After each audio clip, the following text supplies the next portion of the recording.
The desert taught habits, and by late 1942, the Luftwaffe had learned them well.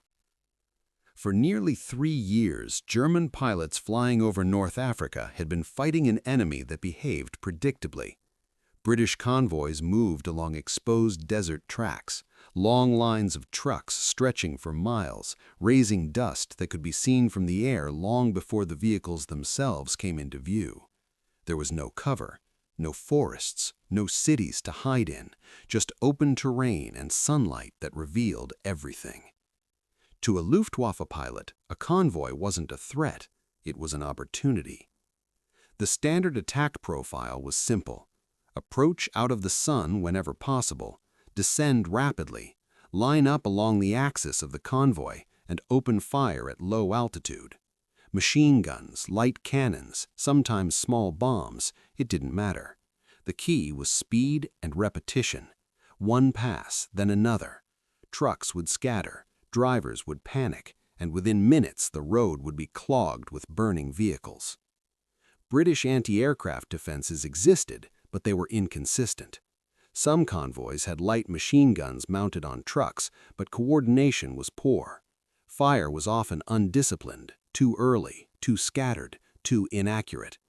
Tracers would streak upward, but rarely where the aircraft actually was. German pilots learned quickly that if they kept their speed and didn't linger, the risk was minimal. It became routine, almost mechanical. Veteran pilots began to think of these missions not as combat, but as work, a task to be completed between more serious engagements, something to fill the logbook. The real danger in their minds came from enemy fighters, not from trucks on the ground. Experience reinforced that belief. Pilots who had survived dozens, even hundreds of sorties developed instincts that kept them alive. They knew how low they could fly without risking ground fire. They knew how long they could stay on target before pulling away. They knew how to read a convoy's movement, to anticipate where vehicles would bunch up or break apart. And most importantly, they knew that nothing on the ground could truly stop them. By 1942, many Luftwaffe units in North Africa were composed of highly experienced airmen. Some had been flying since the early campaigns in Poland and France. Others had honed their skills in the Battle of Britain, then carried that experience into the Mediterranean theater. They were not reckless, they were professionals, operating within a system that had, until then, worked. Convoy strafing fit perfectly into that system. The desert itself encouraged it. With no natural obstacles, pilots could attack from almost any direction. Navigation was simple. Targets were visible from miles away. And once an attack began, there was little the convoy could do except endure it. British doctrine, at least in the early years, did little to change this dynamic. Convoys were often spread out, lacking concentrated defensive firepower. Communication between vehicles was limited. Anti-aircraft guns, when present, were rarely integrated into a unified defense. Each truck, each gunner, essentially fought alone. To a German pilot diving at 300 miles per hour, that meant one thing: survivability. The numbers seemed to confirm it. Losses during these low-level attacks were relatively low compared to other missions. Fighter engagements, anti-aircraft batteries around fortified positions, those were dangerous. But strafing a convoy in the open desert, that was manageable, predictable, safe even. And so the habit formed. Over time, it hardened into doctrine, not written down in manuals, but embedded in behavior. Pilots briefed each other informally. They shared tips. They refined their approach angles, their timing, their escape routes. New pilots learned from veterans, inheriting not just tactics, but assumptions. Assumptions about risk. Assumptions about the enemy. Assumptions that would soon prove fatal. Because while the Luftwaffe was refining its methods through experience, something else was happening on the other side of the war, not in the skies and not on the battlefield, but in factories, committees, and procurement offices far from North Africa. Decisions were being made about standardization, about logistics, about how to equip thousands of vehicles moving across multiple theaters of war. These decisions were not dramatic. They didn't involve battlefield heroics or bold strategies. They were administrative, almost invisible, the kind of choices that rarely make it into after-action reports or pilot briefings. But they would change the nature of convoy warfare entirely. By late 1942, American forces in North Africa were arriving in increasing numbers. Operation Torch had opened a new front, and with it came a different approach to equipment and organization. American convoys did not look like British ones, not in structure and not in firepower. At first glance, they might have seemed similar. Lines of trucks moving through the same unforgiving terrain, dust clouds rising behind them, targets visible from miles away. To a Luftwaffe pilot, it looked familiar, comfortingly familiar. And that familiarity was the problem. Because what those pilots could not see from the air, what they had no reason to expect, was the density of firepower embedded within those convoys. Weapons that were standardized, synchronized, and most importantly, everywhere. Not a few scattered guns firing independently, but a network of overlapping fields of fire. A system. But in early November 1942, that system was still largely unknown to the men who would soon fly into it. For them, the mission briefing sounded routine. Convoy sighted, light defenses expected, standard attack procedures. Another easy run. On November 12, 1942, somewhere over the North African desert, a veteran Luftwaffe pilot lined up his aircraft for what he believed would be just that. He had done this before, dozens of times. The approach felt right. The angle was good. The convoy stretched out beneath him, exposed and vulnerable. He pushed the nose down and began his descent. Behind him, his wingman followed, maintaining formation. The distance closed rapidly. The trucks grew larger in the windshield. The moment of engagement approached, the point where experience took over and conscious thought faded into instinct. Then, something changed. At first, it was just a flicker, a few points of light where there shouldn't have been any. Then more. Lines of tracer fire rising not sporadically, but in coordinated streams. Not behind the aircraft, but ahead of it, intercepting its path. The sky in front of the convoy began to glow, orange, dense, alive with fire. This was not the scattered, inaccurate shooting they were used to. This was concentrated, predictive, lethal.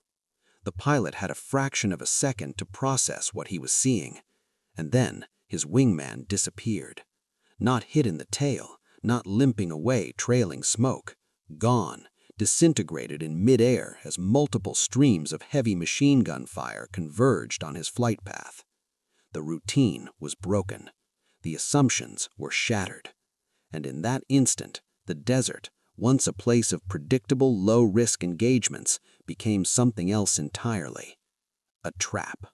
Long before the first American convoy rolled into the North African desert, the decision that would define its survivability had already been made. Not on a battlefield, not in a war room, but in a series of quiet, methodical discussions about standardization, logistics, and efficiency. The kind of conversations that rarely attract attention and almost never make history books.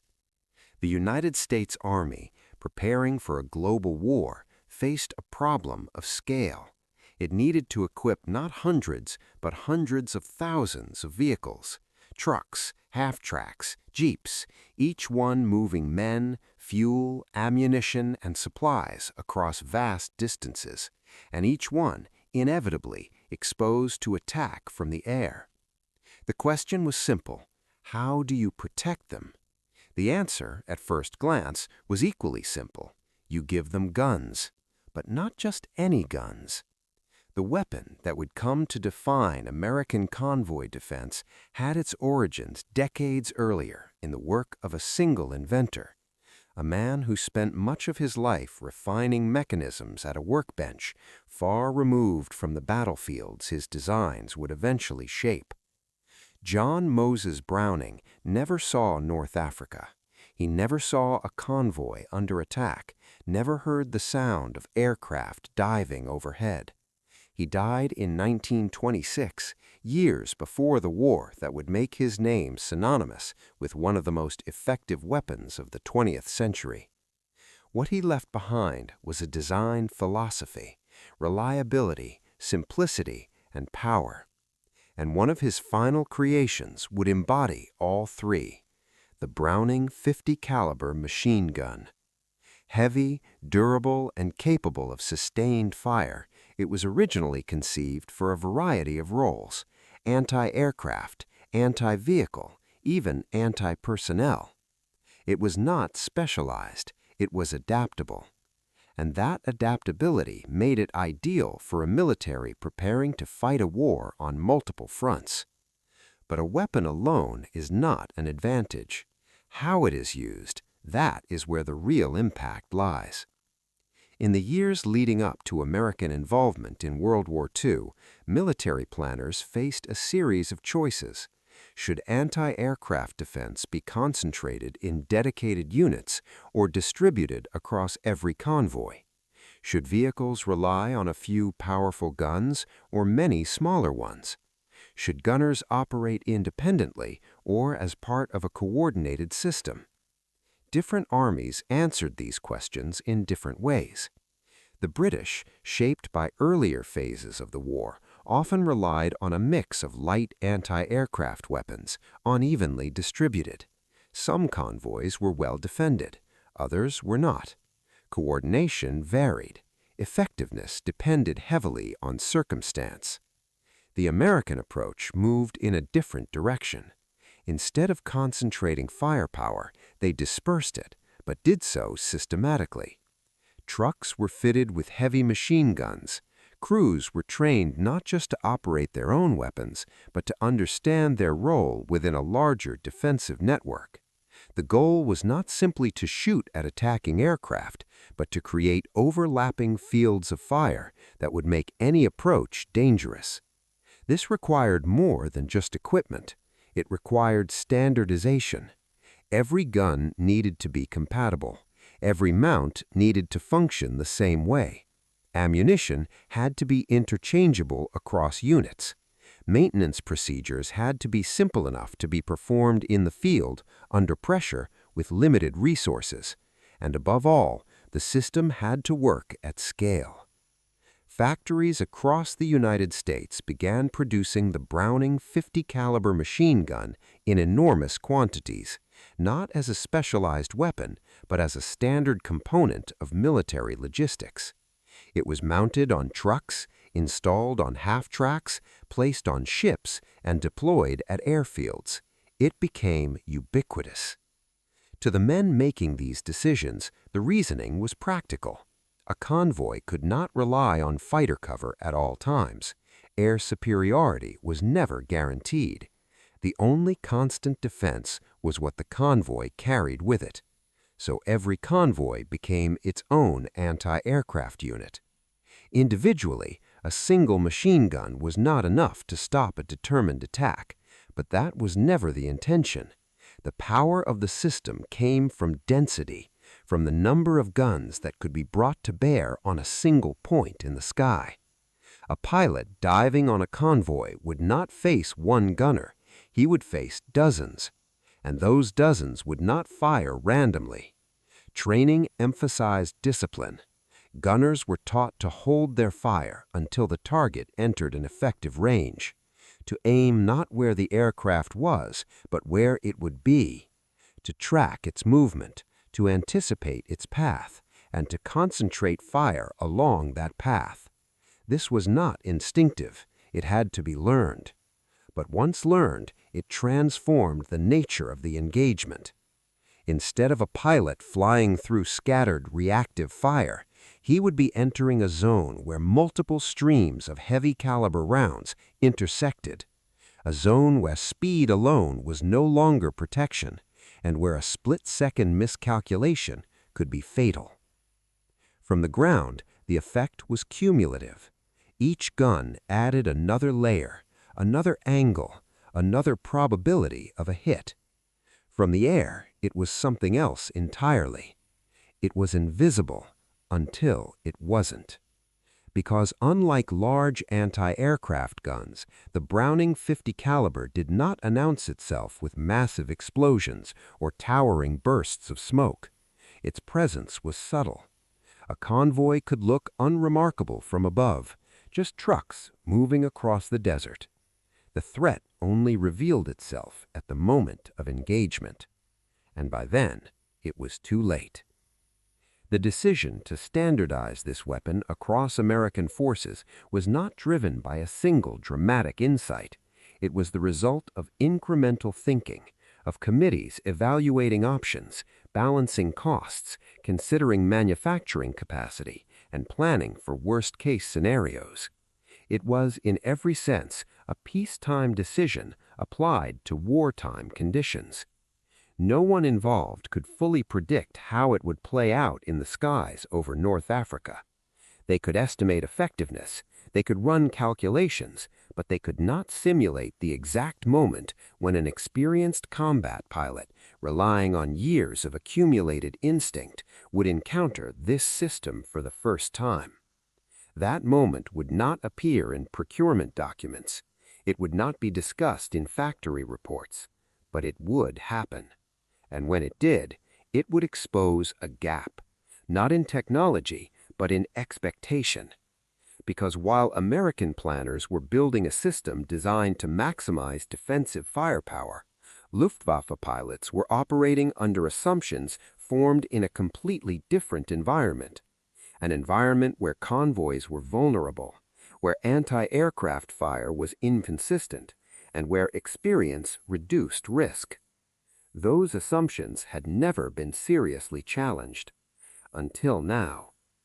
By early November 1942, American convoys in North Africa were beginning to move in greater numbers. Their structure was familiar enough not to raise suspicion. Their routes were predictable. Their appearance from altitude gave nothing away. To German reconnaissance, they looked like any other convoy. To German pilots, they promised the same outcome as before. Another pass, another set of burning trucks, another entry in the logbook. But beneath that surface familiarity was a fundamental difference. A difference in how defense was organized, a difference in how firepower was distributed, a difference that would only become apparent in the final seconds of an attack run.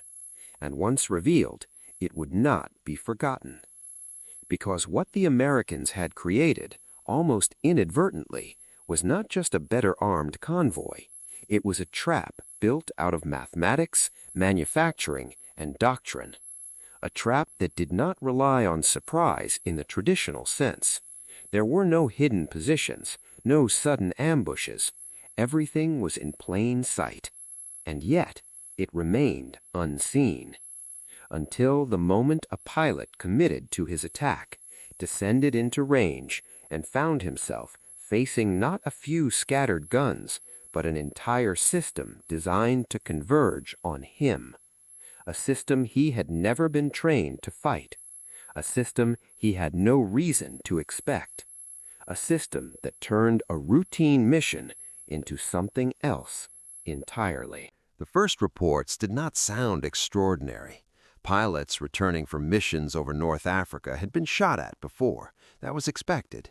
Anti-aircraft fire was part of the landscape. Unpleasant, sometimes dangerous, but rarely decisive during low-level attacks on convoys. So when the initial debriefings mentioned heavier fire, more tracers, or tighter patterns, it did not immediately trigger alarm. It was easy to explain away. Perhaps the convoy had been unusually well defended. Perhaps the gunners had been more disciplined. Perhaps it was just bad luck. But then the details began to repeat. Not just one pilot, not just one unit, the same descriptions emerging from different squadrons operating in different sectors. Attacks that should have been routine were ending differently. Aircraft were being hit earlier in their runs. Damage was more severe. Losses, while not yet catastrophic, were no longer negligible. Something had changed. To understand what was happening, you have to reconstruct the attack itself, not as a broad narrative, but moment by moment as the pilot experienced it. A convoy is spotted from altitude. Dust gives it away first, a faint line against the desert floor. The pilot adjusts course, descending gradually, positioning himself for the approach. The sun is behind him if he can manage it. Visibility is good. There are no fighters in the area. Everything feels familiar. At this stage, the convoy still appears passive. Trucks move in formation. There is no visible reaction yet, no sudden dispersion, no concentrated fire. From a distance, nothing distinguishes this target from dozens of others attacked over the past months. The pilot commits. He pushes the nose down and accelerates into the dive. Airspeed increases rapidly. The ground rises in the canopy. The convoy begins to resolve into individual vehicles, trucks, fuel carriers, perhaps a few half-tracks. The aiming point is selected, usually along the length of the column where the maximum number of vehicles can be engaged in a single pass. This is the critical phase. In earlier engagements, this was where the pilot held the advantage. Speed, surprise, and initiative all worked in his favor. Ground fire, if it came, would be late and inaccurate. The window of vulnerability was short, and experienced pilots knew exactly how to manage it. But now something else is happening. The first tracers appear not as scattered response, but as a pattern, thin lines rising from multiple points along the convoy, converging ahead of the aircraft's path. They're not chasing the plane, they're waiting for it. At high speed, this distinction is everything. A pilot moving at several hundred kilometers per hour has limited time to react. His brain processes visual information in fractions of a second. He expects to see fire behind him, trailing his movement. Instead, he's confronted with fire placed directly in his trajectory. This creates a moment of hesitation, not long, perhaps less than a second, but enough. Because the volume of fire is increasing, more guns are engaging now, not randomly, but in coordination. Each gunner is contributing to a shared zone of fire, a space in the sky that the aircraft must pass through if it continues its attack. The density of tracers grows, overlapping lines forming a barrier that cannot simply be outrun. The pilot has two options: break off or continue. Breaking off early means aborting the attack. For a pilot trained to press the advantage, this is not an easy decision. It goes against instinct, against experience, against the expectation that the risk is manageable. Continuing means entering the fire. Many chose to continue, because until this moment, continuing had always worked. The aircraft descends into the engagement zone. The pilot opens fire, aiming at the convoy below. But his window is shorter now. The distance closes faster than expected, not because his speed has changed, but because the effective range of the ground fire has expanded. He is being engaged earlier. Rounds begin to strike the aircraft. At first, they are isolated impacts, sharp, metallic hits that can be felt through the airframe. Then more follow. The pattern tightens. The probability increases with every fraction of a second spent within the zone. This is where the mathematics assert themselves. Each gun firing has a certain chance of hitting the target. Individually, that chance may be low, but when dozens of guns are firing simultaneously, those probabilities overlap. The likelihood of the aircraft passing through untouched drops rapidly. It's no longer about avoiding a single stream of fire. It's about surviving all of them. For the pilot, this is not calculated consciously. It is experienced as a sudden escalation of danger, a shift from manageable risk to immediate threat. The instinct now is to escape, to pull up, to break away, to exit the zone as quickly as possible. But at low altitude and high speed, maneuver options are limited, and the convoy is still ahead. In some cases, the pilot completes his firing pass and escapes, the aircraft damaged but still airborne. In others, the damage accumulates too quickly. Critical systems are hit, the engine loses power, control surfaces fail, the aircraft cannot climb. And sometimes there is no gradual failure at all. Sometimes the convergence of fire is precise enough, dense enough, that the aircraft is destroyed in an instant. This is what the early reports began to describe. Aircraft not just damaged, but disappearing, breaking apart under concentrated fire. Pilots with years of experience lost in engagements that should not have been lethal. Wingmen watched it happen. Formation flying meant that pilots were often only a few hundred meters apart, close enough to see each other's attack runs, to observe the moment of engagement, and to witness the outcome. One pilot enters the dive, the other follows, maintaining position. The lead aircraft encounters the fire first. The wingman sees the tracers, the sudden intensity, the brief flash of impacts, and then, in some cases, the lead aircraft is simply gone, replaced by debris, smoke, or nothing. There is no time to analyze. The wingman is already committed. He must decide instantly, continue into the same zone or break away and abandon the attack. Either choice carries consequences. Continue, and he risks the same fate. Break away, and he disrupts the mission, potentially leaving the convoy intact. These moments began to accumulate. Individually, they could be dismissed. Collectively, they formed a pattern that could not be ignored. Debriefings grew more serious. Questions were asked. What kind of weapons were these convoys carrying? Why was the fire so concentrated? Why were experienced pilots being caught off guard? The answers were incomplete at first. There was no single weapon to point to, no obvious new technology that explained everything. The guns were not entirely unfamiliar. Heavy machine guns had been encountered before, but not like this, not in this configuration, not with this effect. What was new was not the presence of firepower, but its organization. Pilots began to adjust cautiously. Attack profiles varied, altitudes varied. Some attempted steeper dives, others shallower approaches. There were efforts to approach from different angles, to reduce exposure time, to avoid predictable paths. But these adaptations had limits, because the underlying assumption that a low-level attack on a convoy was fundamentally safe was still embedded in their thinking.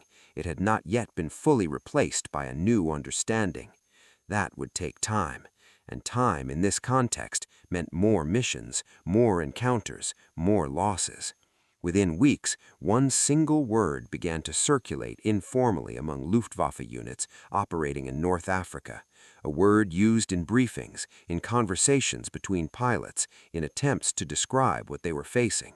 It was not an official designation, it was a reaction, a way of naming something that had not existed before in their experience, because what they were encountering was not just heavier resistance, it was a different kind of battlefield, one where the sky itself at low altitude had become hostile in a way they never trained for, one where the margin for error had shrunk to almost nothing, one where experience, instead of reducing risk, sometimes increased it by encouraging pilots to commit to attack profiles that were no longer survivable. The routine was broken, and in its place was uncertainty. Every convoy sighting now carried a question. Was this one them? From the air, there was no way to tell. The dust looked the same, the formation looked the same, the opportunity looked the same. Only the outcome had changed, and by the time that change became visible, it was already too late to avoid it. By early 1943, the pattern was undeniable. What had begun as scattered, confusing reports had hardened into a consistent operational problem. Low-level attacks on Allied convoys in North Africa were no longer predictable, and more importantly, they were no longer safe. The assumptions that had guided Luftwaffe tactics for years were breaking down under conditions that could not be easily reversed. But war rarely shifts in a straight line. There were still moments, entire operations even, where it seemed like the old logic might reassert itself, where experience, aggression, and tactical flexibility could overcome whatever new system the Americans had introduced. Kasserine Pass was one of those moments. In February 1943, German forces launched a major offensive against American positions in western Tunisia. For a brief period, the battlefield tilted back in their favor. U.S. ground units, inexperienced and poorly coordinated, struggled under pressure. Lines broke, units retreated, equipment was abandoned. From the Luftwaffe's perspective, this looked familiar. A disorganized enemy, exposed movements, opportunities for air attack, convoys moving under stress, not yet fully adapted to the realities of combat in North Africa. If there was ever a time to reassert control of the air at low altitude, this was it. And for a moment, it seemed possible. German pilots flew missions in support of the offensive, attacking supply lines and troop movements. Some of these attacks were effective. Vehicles were destroyed, columns disrupted. The kind of results that had once been routine began to reappear. It would have been easy to interpret this as proof that the earlier losses were situational, that the Americans, when pressured, reverted to the same vulnerabilities as the British, that the system, whatever it was, could be broken under the right conditions. But that conclusion did not hold for long, because even in the chaos of Kasserine, the underlying structure of American convoy defense did not disappear. It bent under pressure, but it did not collapse. The guns were still there, the training was still there, the principle of overlapping fire still applied, and as American forces adapted, quickly, under direct threat, the effectiveness of their defenses returned. The window of opportunity closed. For Luftwaffe pilots, this created a more complex problem than a simple increase in risk. It introduced variability, uncertainty not just about how dangerous a convoy might be, but about when and why that danger would manifest. Some convoys could still be attacked with relative success, others became lethal without warning.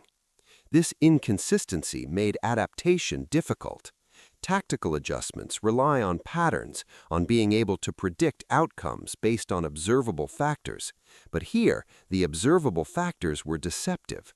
Two convoys could look identical from the air and produce completely different results.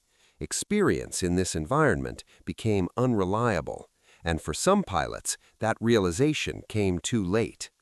There were individuals within the Luftwaffe who began to understand the problem at a deeper level, not just as a change in enemy behavior, but as a shift in underlying probabilities.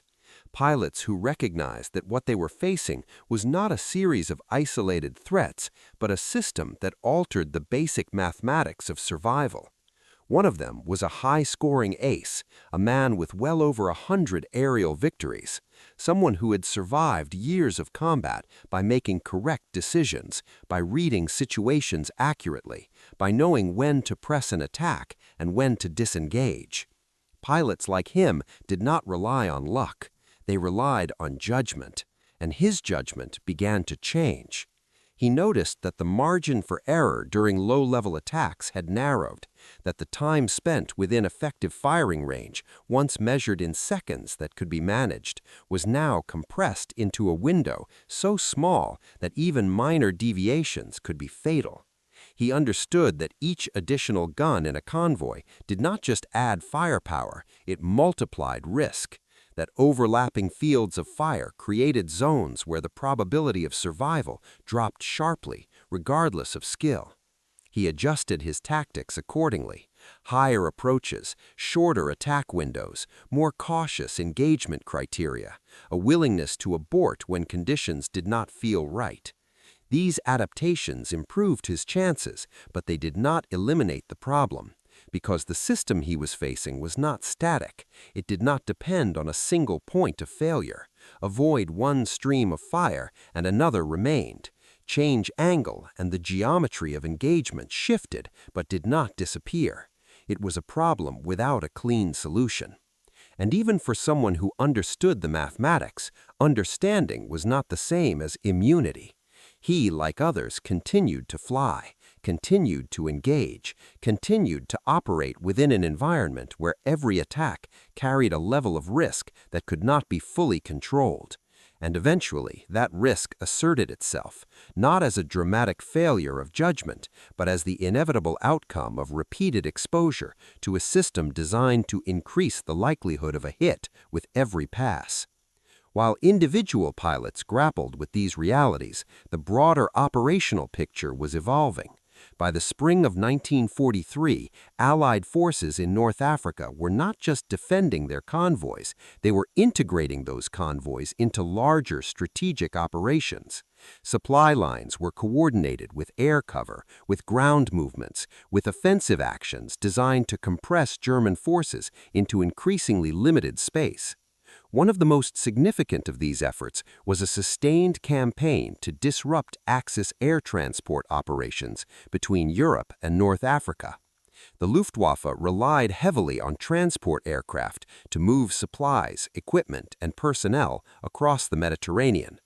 These aircraft were vulnerable by design, large, relatively slow, and often operating on predictable routes. Intercepting them required coordination. Fighter units needed to know when and where to engage. Ground forces needed to maintain pressure to limit alternative options. And critically, the movement of Allied convoys had to support these operations, ensuring that the necessary resources were in place at the right time. The same defensive system that had made convoy attacks dangerous now contributed to this broader effort. Convoys could move with a higher degree of security, sustaining the operational tempo required to maintain pressure on Axis forces. This culminated in a series of engagements in April 1943, often grouped under a single narrative. Palm Sunday, April 18th. Accounts of what happened that day vary. American reports emphasize the scale of the success, large numbers of Axis transport aircraft intercepted and destroyed. German records, while confirming significant losses, present a more complex picture, with variations in numbers and circumstances. What is clear is that the outcome was devastating for the Axis. Transport aircraft, essential for sustaining operations in North Africa, were lost in large numbers. Crews, difficult to replace, were killed or captured. The capacity to move resources across the Mediterranean was sharply reduced. And while this was primarily an air-to-air engagement, its success was supported by the broader system that had been developing over the preceding months, a system in which logistics, ground movement, and air operations were increasingly interconnected. For Luftwaffe pilots, the implications were clear. The battlefield had changed, not just in isolated encounters, but in its overall structure. The enemy was no longer presenting discrete targets that could be attacked with established methods. Instead, they were operating within a framework that combined defense and offense in ways that reinforced each other. Convoys were no longer just lines of trucks, they were components of a larger machine, and attacking them was no longer a routine task. It was a calculated risk, one that had to be weighed against a growing body of evidence that the old assumptions no longer applied. By this point, the shift was no longer theoretical, it was statistical. Losses were accumulating, not in dramatic spikes, but steadily, consistently, across units and over time, enough to alter behavior, enough to force reconsideration of tactics that once were unquestioned. And yet the missions continued, because they had to. Supply lines still needed to be disrupted, enemy movements still needed to be contested. The strategic situation demanded action, even as the tactical environment made that action increasingly dangerous. This tension between necessity and risk defined the Luftwaffe's experience in North Africa during this period, a recognition that the rules had changed without a clear way to change them back. By the final months of the North African campaign, the argument was no longer about tactics. It was about numbers. Not the kind that appear in headlines or propaganda, but the quiet accumulation of losses recorded in after-action reports, maintenance logs, and personnel files. Aircraft damaged beyond repair, pilots missing, sorties flown versus sorties that returned. Individually, none of these entries told the full story. Together, they did. Across Tunisia in late 1942 and early 1943, a pattern emerged that could not be explained by chance alone. Units that had once operated with confidence at low altitude were now reporting steadily increasing losses during convoy attacks, not catastrophic in a single moment, but relentless over time. The number that begins to surface in post-war analysis is 2,400. It does not represent a single battle. It is not tied to one day, one engagement, or one decision. It is cumulative, a measure of aircraft losses in the Tunisian theater during this period, drawn from records that track what was no longer available for the next mission: 2,400. Behind that number are individual events, pilots who entered attack runs expecting resistance they could manage and encountered something else entirely. Aircraft that took hits not from a single lucky shot, but from the convergence of many.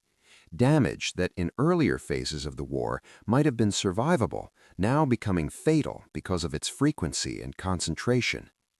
The shift was not dramatic enough to force an immediate halt to operations, but it was consistent enough to change behavior. Low-level convoy attacks became less common. Pilots began to avoid certain profiles unless absolutely necessary. Greater emphasis was placed on higher altitude approaches, on alternative targets, on missions where the variables felt more controllable. This was adaptation, but it came at a cost, because the effectiveness of earlier tactics had depended on proximity, on getting close enough to ensure that attacks had decisive impact. Pulling back reduced exposure, but it also reduced results. Convoys that might once have been destroyed were now only disrupted, if engaged at all. The system had achieved something subtle but significant. It had not made attacks impossible, it had made them inefficient. And in war, inefficiency accumulates. Every mission that produces limited results still consumes fuel, time, and attention. Every aircraft lost or damaged reduces future capability. Every experienced pilot removed from the roster takes with him a set of instincts that cannot be quickly replaced. Over time, these effects compound. The Luftwaffe in North Africa was not defeated in a single engagement. It was worn down, its capacity reduced incrementally, its options narrowed, its margin for error eroded by a defensive system that forced it to operate under increasingly unfavorable conditions. What makes this outcome notable is not just the result, but the mechanism. There was no single technological breakthrough that explains it. The weapons involved were not entirely new. Heavy machine guns had existed for decades. What changed was how they were deployed, how many, how consistently, and how they were integrated into a unified defensive structure. This is where the mathematics becomes unavoidable. Imagine a single gun firing at an attacking aircraft. The probability of a hit during the brief window of engagement is relatively low. The aircraft is fast, the target is small, and the time available is limited. Now add another gun, and another, and another. Each one increases the chance that at least one round will intersect with the aircraft's path, not linearly, but cumulatively.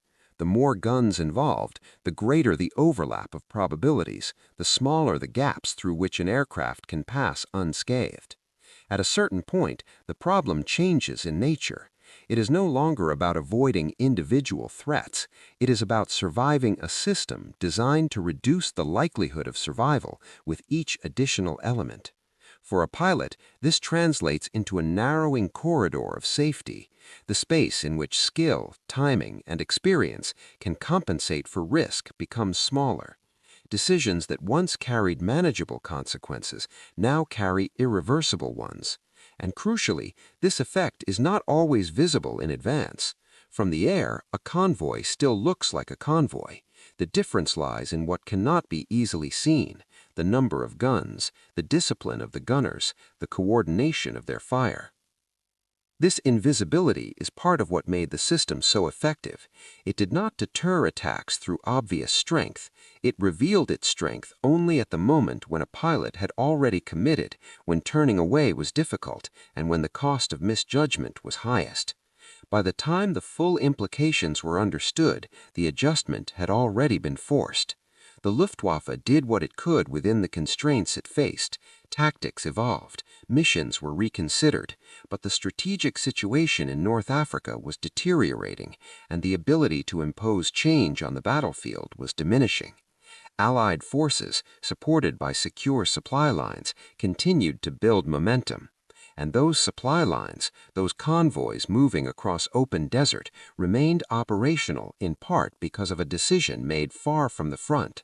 A decision to standardize, to distribute, to equip not just some vehicles, but all of them with a level of defensive capability that transformed their collective behavior.